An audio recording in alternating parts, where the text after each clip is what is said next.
Okay, so in this video, we're actually going to talk about sending emails through Power Automate. So actually best practices with sending emails through Power Automate. So let's go into our lots approver flow.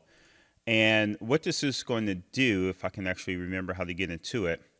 So here, as you saw in previous videos in the series, we actually set up the different approvers.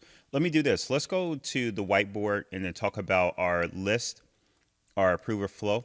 So we have a requester that's submitting a parking spot, right? And from the parking spot, they have to send that request is first routed to the parking lot because they pick the parking lot, and then within the lot, they choose a special spot. So if they need a Tesla charger, or EV charger, or a handicap spot, or whatever the case may be.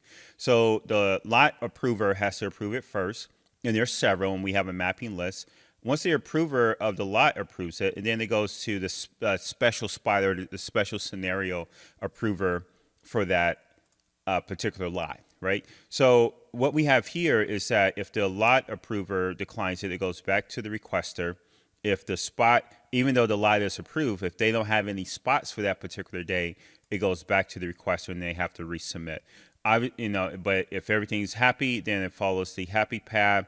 And then there's an email notification that goes back to the requester. Pretty straightforward flow. It's a two-tier approval process flow, but pretty straightforward. And what we're doing here in Power Automate, we actually are using the approval action. This is the one that requests a approval, and then it waits. So your Power Automate actually pauses. And we put together a lot of these variables to really kind of handle some of the for each loops, because this is a dynamic list, right? So what happens is that in this approval process, we say, okay, for this lot, route it to this person. For if they're requesting a Tesla charger, once the lot's approved, then route it to this person. And all of that is configured in the SharePoint list, making it super easy to maintain. So we talked about all of that in the previous. So now that we're level set on where we are in the process, in this video, we're actually going to talk about how do you set up the email notifications to be consistent. So if you're looking at this flow, once you get past the variables, the first email action that you encounter is the confirmation. And that's to be expected, right? As soon as a request is sent, you want to send them a confirmation, just to let them know that the system's working, we did receive it. So far, everything is good and copacetic. The second part is that we request the approval. And here, because we're using the approval action, this doesn't take HTML. It actually takes Markdown, which is a different syntax, and we'll talk through that. So we want these canned responses, and we want to build them once. Like we want to store the body into a variable. And then we want to reuse that variable every time there is a message required, either an approval request or an email notification, right? So here's the spot approval request. So after the lot is approved, this is the special request for Tesla charger or EV charger or handicap. And then they make a decision, yes or no. And then we got email notifications that respond based off of that. Okay, so best practices, I would highly recommend. Most of us are going to skip this step because we're going to jump in and start coding. That's what our intentions are. That's what our reaction are, is sort of, kind of drives us to do that. I highly, highly recommend building out this template. And in this template, as you can see, it spells out every email that needs to be sent, right? And you kind of want to do this because you want the business users to fill this out. Either a business analyst will work with the business user to fill it out. But this impacts the tone of the email, right? So here we got a more informal tone that says like, hey, then the requester name, your parking spot has been received. That's a confirmation. So in this column, I tell you the type of email it is, who's going to receive it, the subject line, and then the body. And then, of course, they're using tokens for, just to kind of highlight which part of those should be dynamic, okay? So we're kind of level set there. So let's do this. Let's go ahead and collapse all of these actions in our flow, and let's get started with building some of the base framework for sending these emails using variables. So as we mentioned before, the first thing you want to do is get the initialize variable action. Just grab the initial variable action, and here we're going to store this as the email body, but we have to be clear on what type of email body this is. So this is going to be email body for HTML, right? And HTML is going to be the normal Office 365 email send action. right? And then, of course, this is going to be a string body. And then we want to create another one for Markdown. So if we do an init variable, initialize the variable here. Let's just give it the same naming pattern, var email body, and I'm going to just do MD for Markdown, right?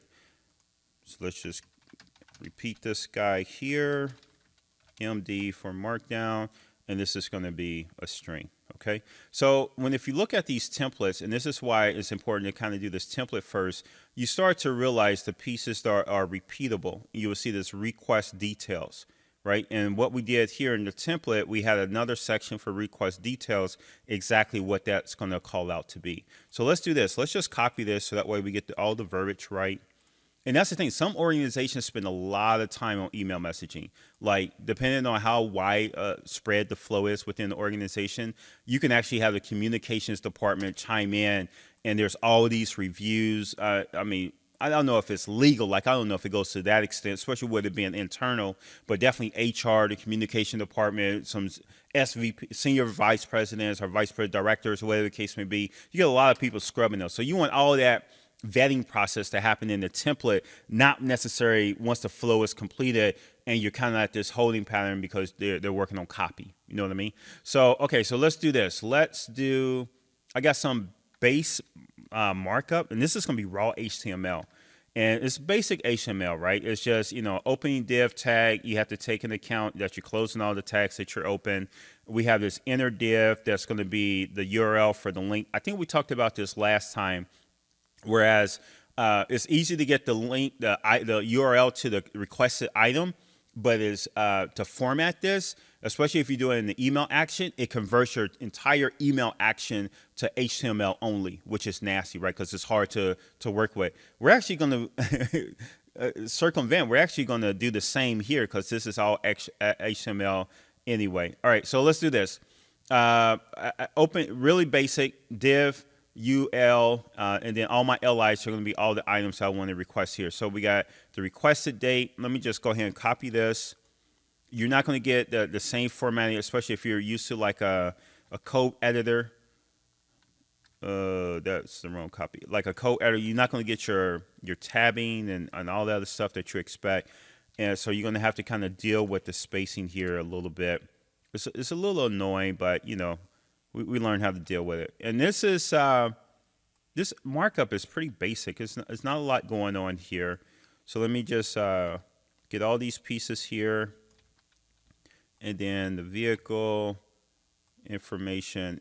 And the cool thing about it is once you set this up, you're golden because you're just going to reference this variable every time that you need to display the details of the request.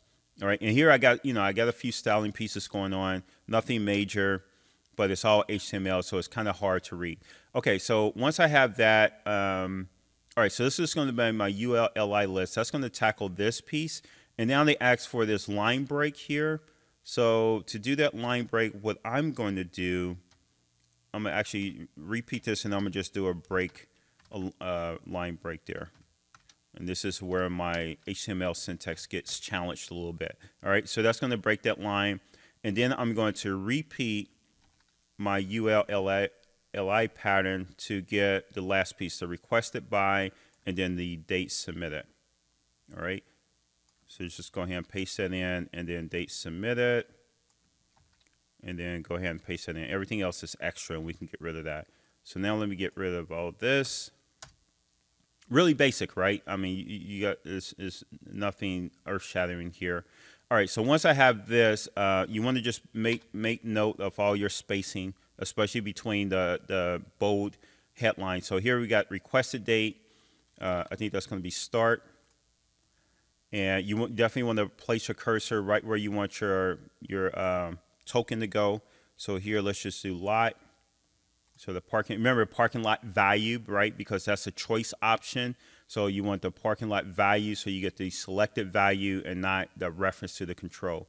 All right, so then you got special request, so special type value, again, choice option.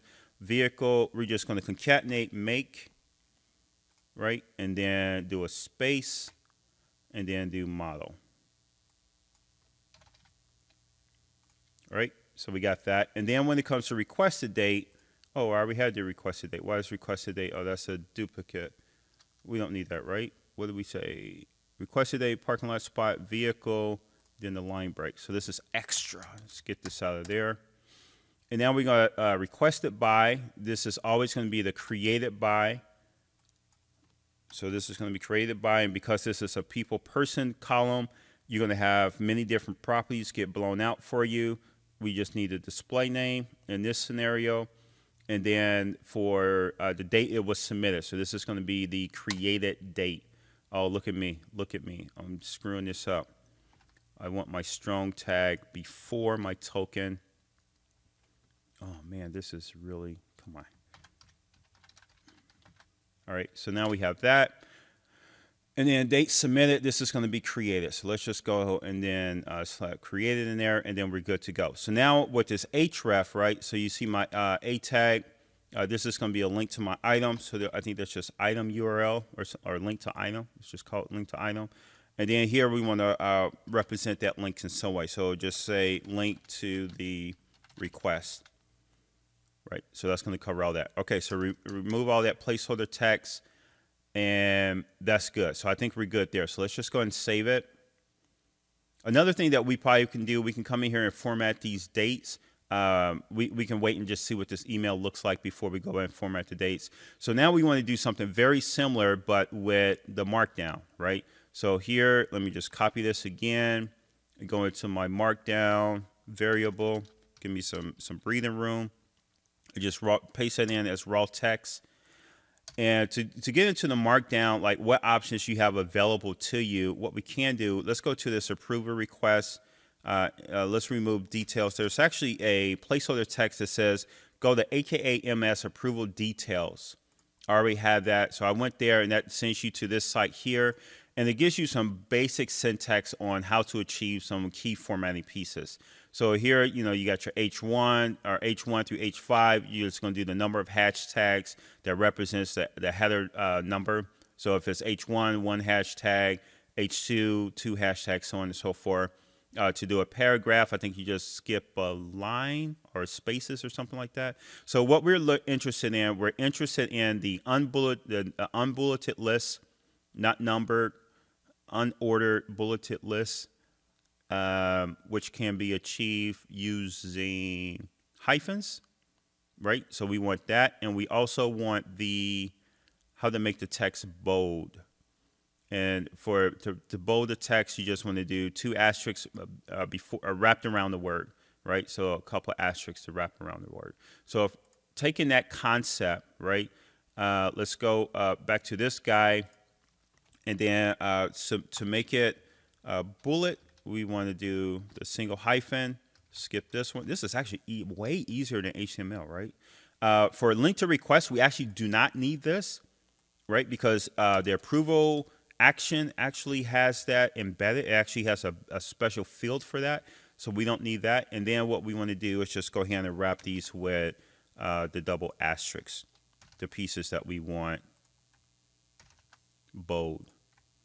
So in HTML we had to wrap. This had to be string. Now I don't know, because I'm looping in a couple of these formats together. I don't know if this should be asterisk and then the hyphen to represent the bulleted piece, or the hyphen then the asterisk. So we'll see. We'll see if it chokes on us or not. All right, so that's it. And then once we do that, we just follow the same rules. So I'm not going to use this video to drop in all of my tokens. Let's just do 1 or 2 of these just to make sure that we're in the ball game. So here we go, parking lot, value, and then request a spot. Let's just special value. Oh, that went pretty quick. Let's actually do them all. So let's just make, you see, we're agile like that. And watch, I start slowing up and wasting time. All right, so make model, and then requested by, that's going to be created, display name, and then date submitted is going to be created, which is right here. All right, cool. All right, so easy peasy, we're good to go. Now to go ahead and use this guy. So to use this guy, the confirmation definitely goes to the person who created the request. That's good. Let's go back to our template. Oops, sliding all around on me. So let's go back to our template. Confirmation requested. This is the subject line. Easy enough. Let's just replace that, drop it in. For the body, let's go grab this guy, copy it. And that's what I love about the using the variables for repeated sections, because now I can just drop this variable in the same way that I would drop in a token. So this is going to be my HTML, and then requester is going to be created by name, right? And then take the double quote. That quote came in when I paste that in, and then you're good, right? I mean, you're done. And that's pretty awesome. That's pretty awesome. And the fact that we have several of these emails, it becomes very straightforward, because now it's just drop in this and we're good to go for the section that really costs us a lot of time. And because it's group, if they look at this and it's like, oh, we also want another attribute, or when you go start adding site columns to your process, which always happens, you have a central spot that will be, you add in one spot, and then all the notifications or emails that go out, they will automatically get the update. You don't have to touch them all the time, right? Okay, so let's do this one. That's my confirmation. Let's do this approval. Once we do those two, that's a sample. We know that we can do the rest of them. So I'm gonna just do these two, and then we're gonna test the email, and then we'll call this video a wrap. I think you kind of get the concept by now. Okay, so now for the first level approval, that goes. This is the subject. So let's go here where it says title. Paste that in. They want us to wrap the requested lot in single quotes. So let's just do lot, and that's going to be the value. And then assign to, that's the lot approver. Remember, we did a lot of work to get that, but that's fine. It's nicely tucked in to a single variable, which is great. We're not wrapping this approval action inside of a apply each. Anytime you see that, that's usually a red flag, or maybe a yellow flag, not red, that you probably need to re-architect or strategize a little bit, so that way you're only dealing with variables when and where possible, right? It's just making it a much easier way to maintain it. Okay, so lot approver, hey, a lot approver. Oh, this is the approver's. This is going to be the approver's name. Oh, ouch. I don't think we have that. Oh, that's going to send me off to, okay. Lot approver. I think this is just their email address. Yep, this is just their email address. So when you get the lot approver, see, that's their email. And then we want to get the name. Okay, no harm, no foul. All right, let's circle back on that one. That's good. I didn't anticipate to do that in this video. That's good. All right, so let's do new line here. This space looks like, it seemed like a lot of space. Let's try not to do all that space. All right, so this is going to be a Markdown. So that's email body Markdown, and we're done. Golden. All right, let's go ahead and grab this guy. Let's go lot approver. So a lot of proof. So remember, our pattern for all of this is that you have to initialize the variable. And so let me do another init var. Nope, no, nothing after the init. Okay, so initialize variable. Let's call this guy, let's follow the same pattern, but let's be clear. One is email and one is the name. So approver name. You don't have to get display name. We don't have to be that verbose. All right, so that's going to be that. That's going to be empty string. And now what you do is go into your loop here. And everything's actually wired up. You just got to drop this guy. Let's do set variable. It's going to be this guy here. And then again, follow your same naming convention. Your future self will love you for all of the names that you're doing here. You would definitely love yourself in the future if you do things right here. Okay, so now that we're done here, to grab this guy, I want to say it's just get lot approvers. I want to say I can just grab display name from here. And it shouldn't loop or anything, right? Because I'm already in the loop. It's already looking at this item. I'm just pulling another property off of that item that's already in the loop. Simple as that, right? It tricked me up. It tripped me up because I wasn't expecting it, but we consumed it. We rolled with the punch and we got it. All right, so here we got lot approver name. And that's it. Let's save this all. Okay. All right. That was scary. Let's do this. Let's go into our parking lot requests list. Pop this open in a new tab. And no. We're doing this from Power Apps, right? So parking lot request Power App, Tesla. All right. Let's go. Put in my batch number. Hit next. The default's to today's date, which is cool. I need the executive corner, and I need a Tesla charger, and I need a Tesla. Can I type these in? Nope. You're gonna make me scroll, huh? All right. And let's do Cybertruck. I always want to do Cybertruck. All right. So that's good. All right. So that's going to go. That's going to pop, and we're good there. Now let's go ahead and bring up Outlook and see what this guy looks like. Hopefully we don't have any errors. That'll be a kick in the head. All right, so, okay. I have a failed flow on the 21st. Interesting. Still working here. All right, let's double check our flow and make sure we don't have any errors. So if I pop out of here, is this thing turned on? Nope, it wasn't turned on. I have these turned off because I swap between them. So what happens, okay, question. What happens if a flow is turned off and a request was sent? Does it get queued up and then execute once the flow gets turned on? Answer is probably no. All right, so let's go and try this again. If we go to the apps here, Tesla parking lot app. All right, let's go. Batch number, next, date, today, exact, done. Oh, nope, done. Tesla, done. Come on. This is the slowest part. This is my weakest link right here. Selecting the make. All right. You know you have a great usability case when you can speed through that app, right? And you know this. And we talked about this, right? We talked about how did we end up there like that.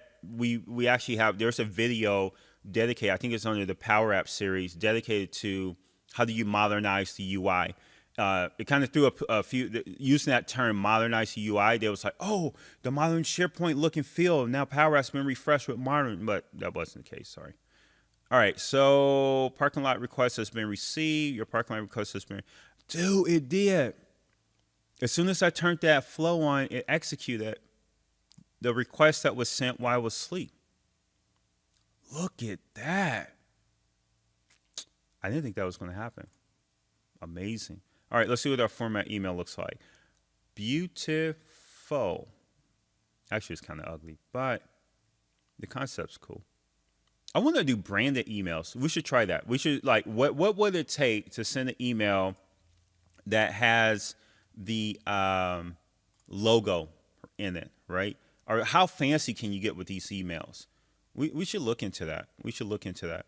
Okay, so who gets this approval? I don't know. So let me look at my lot of approvers, look at my mapping. So for the executive corner, Ashley Leals is going to get that request. Let me see. Do I have a profile for Ashley? Let's see. No, I don't. All right, let me log in as a guest user. Let me see. I may be able to pull this off. If not, I'll flash the results here in the next video. Let's see. It's Ashley at 0365.how. And password and in. Okay. And let's go Outlook. Parking lot recruiter requests. Oh. No, that didn't do what we expected it to do at all. Ew. Nasty. It's all bold. It's not bulleted.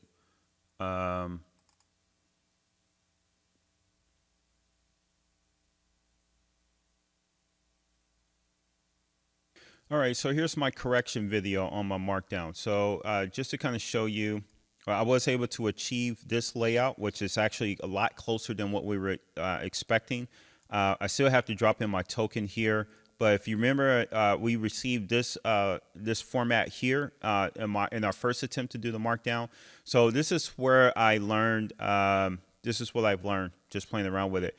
Markdown is very tedious, right? There is and spacing is everything. Spaces actually mean a lot.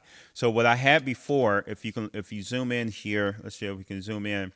What I had before, I actually had all of these, my hyphen and then my asterisk butted up together like that. That made everything that bold look.